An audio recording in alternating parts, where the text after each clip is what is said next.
Preface. This preface was written in 1977 in response to many requests for a brief introduction to A Course in Miracles. The first two parts, How It Came, What It Is, Helen Schuckman wrote herself. The final part, What It Says, was written by the process of inner dictation described in the preface. How It Came. A Course in Miracles began with the sudden decision of two people to join in a common goal.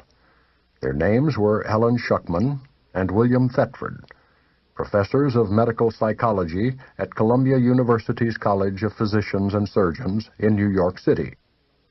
It does not matter who they were, except that the story shows that with God, all things are possible. They were anything but spiritual.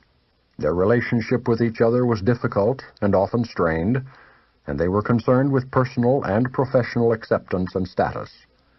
In general, they had considerable investment in the values of the world. Their lives were hardly in accord with anything that the Course advocates. Helen, the one who received the material, describes herself: psychologist, educator, conservative in theory and atheistic in belief, I was working in a prestigious and highly academic setting, and then something happened that triggered a chain of events I could never have predicted. The head of my department unexpectedly announced that he was tired of the angry and aggressive feelings our attitudes reflected, and concluded that there must be another way. As if on cue, I agreed to help him find it. Apparently, this course is the other way. Although their intention was serious, they had great difficulty in starting out on their joint venture. But they had given the Holy Spirit the little willingness that, as the Course itself was to emphasize again and again, is sufficient to enable Him to use any situation for His purposes and provide it with His power. To continue Helen's first-person account, 3 startling months preceded the actual writing, during which time Bill suggested that I write down the highly symbolic dreams and descriptions of the strange images that were coming to me. Although I had grown more accustomed to the unexpected by that time, I was still very surprised when I wrote, "This is A Course in Miracles." That was my introduction to the voice. It made no sound, but seemed to be giving me a kind of rapid inner dictation, which I took down in a shorthand notebook. The writing was never automatic. It could be interrupted at any time and later picked up again. It made me very uncomfortable, but it never seriously occurred to me to stop. It seemed to be a special assignment I had somehow, somewhere agreed to complete. It represented a truly collaborative venture between Bill and myself, and much of its significance, I am sure, lies in that. I would take down what the voice said and read it to him the next day, and he typed it from my dictation. I expect he had his special assignment, too. Without his encouragement and support, I would never have been able to fulfill mine. The whole process took about 7 years. The text came first, then the workbook for students, and finally, the manual for teachers. Only a few minor changes have been made. Chapter titles and subheadings have been inserted in the text, and some of the more personal references that occurred at the beginning have been omitted. Otherwise, the material is substantially unchanged. The names of the collaborators in the recording of the Course do not appear on the cover because the Course can and should stand on its own. It is not intended to become the basis for another cult. Its only purpose is to provide a way in which some people will be able to find their own internal teacher. What it is. As its title implies, the Course is arranged throughout as a teaching device. It consists of 3 books, a 669-page text, a 488-page workbook for students, and a 92-page manual for teachers.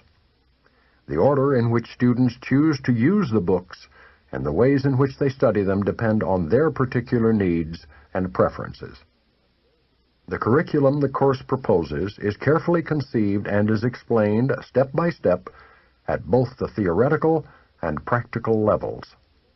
It emphasizes application rather than theory, and experience rather than theology. It specifically states that a universal theology is impossible, but a universal experience is not only possible, but necessary. Although Christian in statement, the course deals with universal spiritual themes. It emphasizes that it is but one version of the universal curriculum. There are many others, this one differing from them only in form. They all lead to God in the end. The text is largely theoretical and sets forth the concepts on which the course's thought system is based. Its ideas contain the foundation for the workbook's lessons. Without the practical application the workbook provides, the text would remain largely a series of abstractions which would hardly suffice to bring about the thought reversal at which the course aims. The workbook includes 365 lessons, one for each day of the year. It is not necessary, however, to do the lessons at that tempo, and one might want to remain with a particularly appealing lesson for more than one day. The instructions urge only that not more than one lesson a day should be attempted. The practical nature of the workbook is underscored by the introduction to its lessons, which emphasizes experience through application rather than a prior commitment to a spiritual goal. Some of the ideas the workbook presents you will find hard to believe, and others may seem to be quite startling. This does not matter. You are merely asked to apply the ideas as you are directed to do. You are not asked to judge them at all. You are asked only to use them. It is their use that will give them meaning to you and will show you that they are true. Remember only this. You need not believe the ideas, you need not accept them, and you need not even welcome them. Some of them you may actively resist. None of this will matter or decrease their efficacy, but do not allow yourself to make exceptions in applying the ideas the workbook contains, and whatever your reactions to the ideas may be, use them. Nothing more than that is required. Finally, the Manual for Teachers, which is written in question and answer form, provides answers to some of the more likely questions a student might ask. It also includes a clarification of a number of the terms the course uses, explaining them within the theoretical framework of the text. The course makes no claim to finality, nor are the workbook lessons intended to bring the student's learning to completion. At the end, the reader is left in the hands of his or her own internal teacher, who will direct all subsequent learning as he sees fit. While the course is comprehensive in scope, truth cannot be limited to any finite form, as is clearly recognized in the statement at the end of the workbook. This course is a beginning, not an end. No more specific lessons are assigned, for there is no more need of them. Henceforth, hear but the voice for God. He will direct your efforts, telling you exactly what to do, how to direct your mind, and when to come to Him in silence, asking for His sure direction and His certain word. What it says: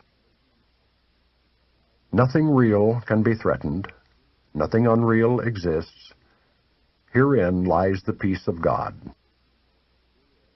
This is how A Course in Miracles begins. It makes a fundamental distinction between the real and the unreal, between knowledge and perception. Knowledge is truth under one law, the law of love or God. Truth is unalterable, eternal, and unambiguous.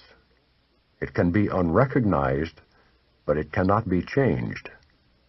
It applies to everything that God created, and only what He created is real.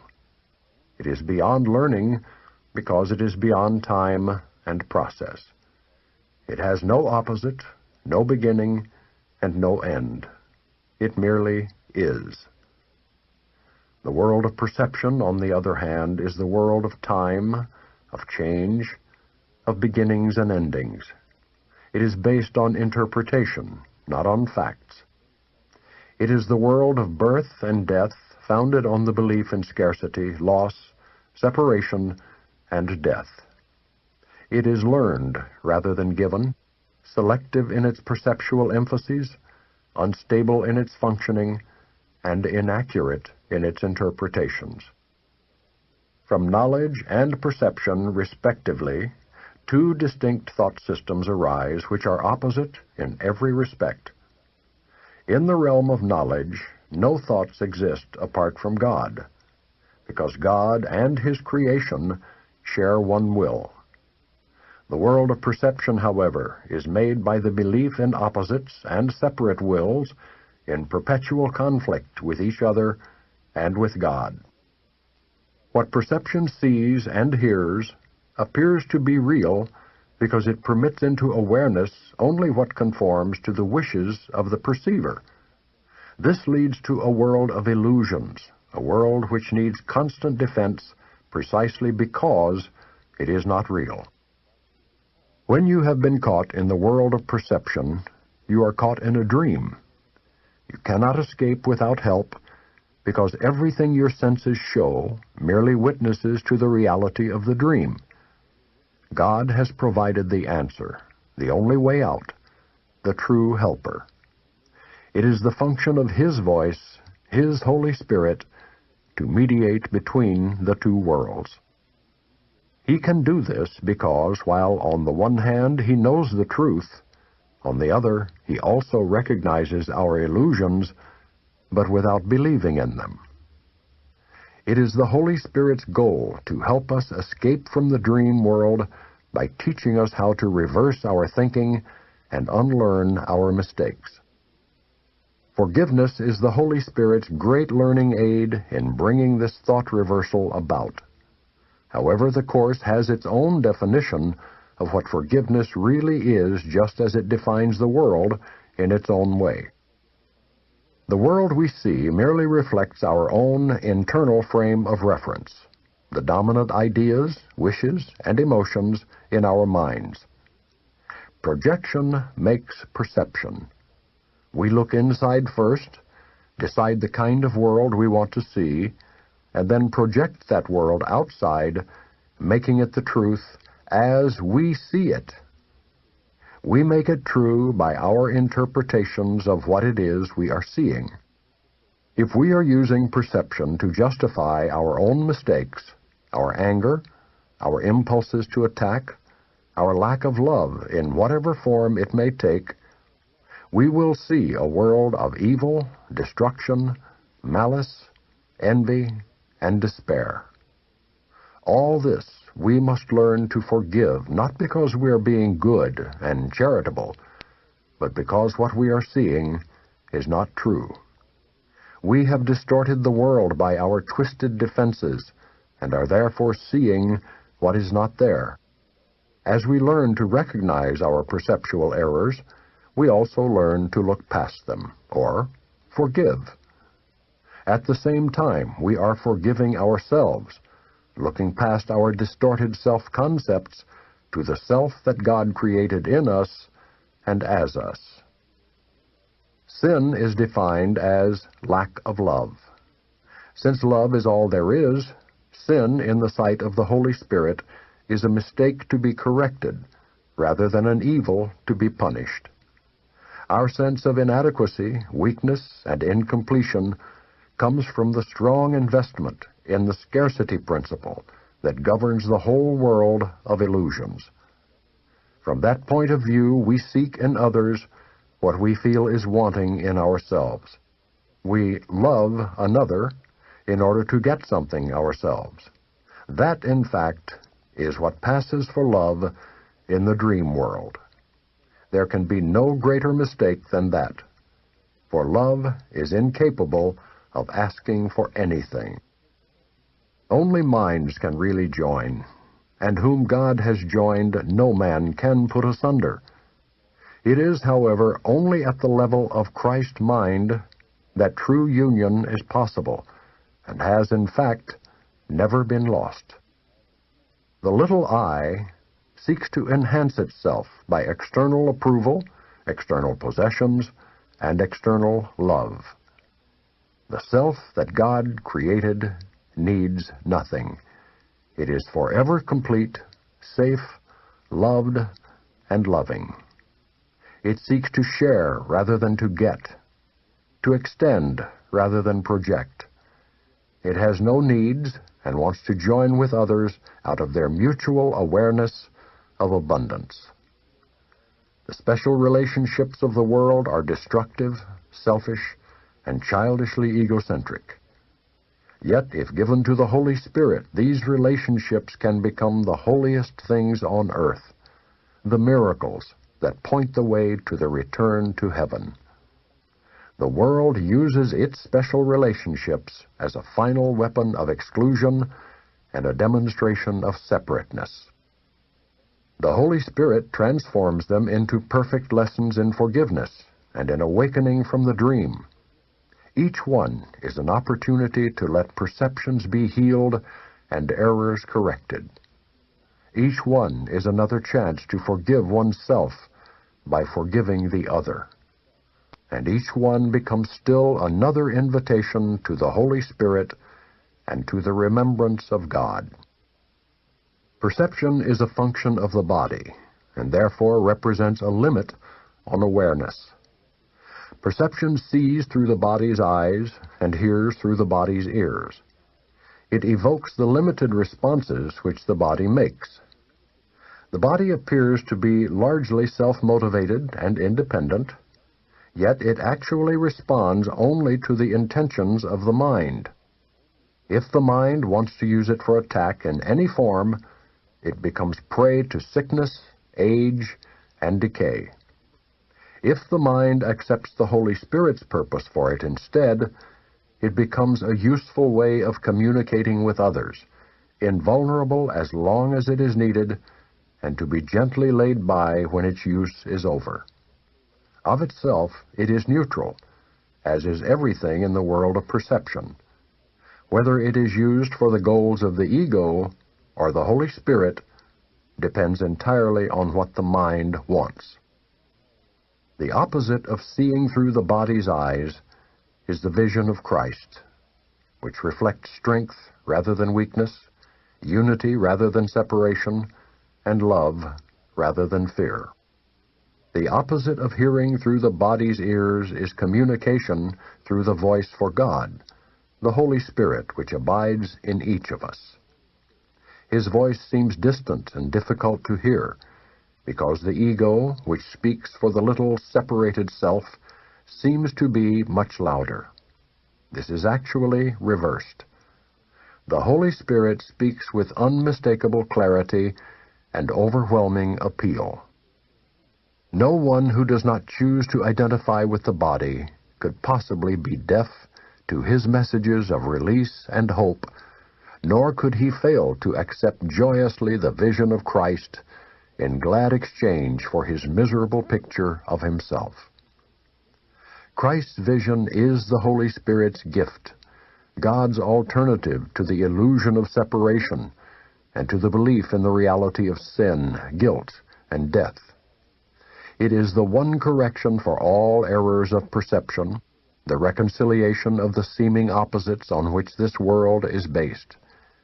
Its kindly light shows all things from another point of view, reflecting the thought system that arises from knowledge, and making return to God not only possible, but inevitable.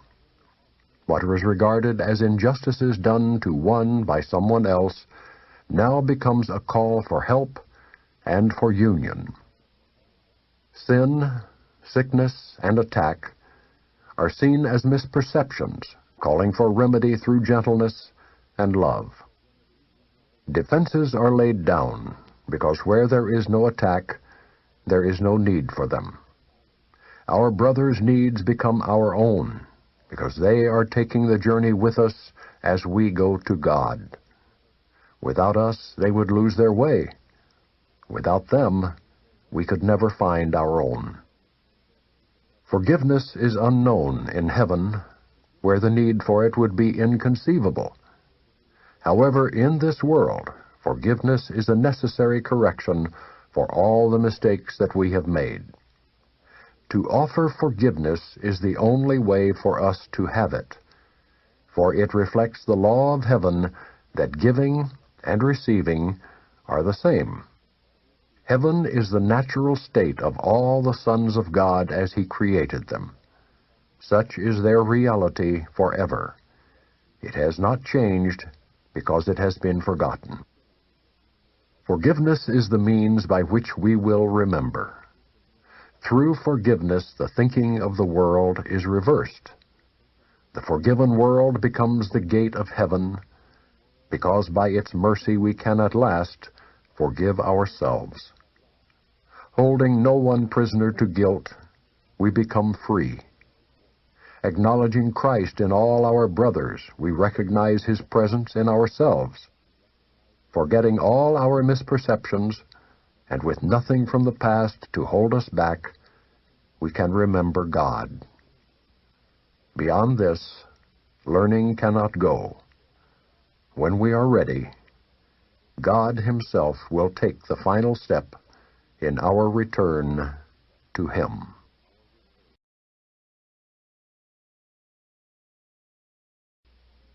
Introduction. This is a course in miracles. It is a required course. Only the time you take it is voluntary. Free will does not mean that you can establish the curriculum. It means only that you can elect what you want to take at a given time. The course does not aim at teaching the meaning of love, for that is beyond what can be taught. It does aim, however, at removing the blocks to the awareness of love's presence, which is your natural inheritance. The opposite of love is fear, but what is all-encompassing can have no opposite. This course can therefore be summed up very simply in this way. Nothing real can be threatened.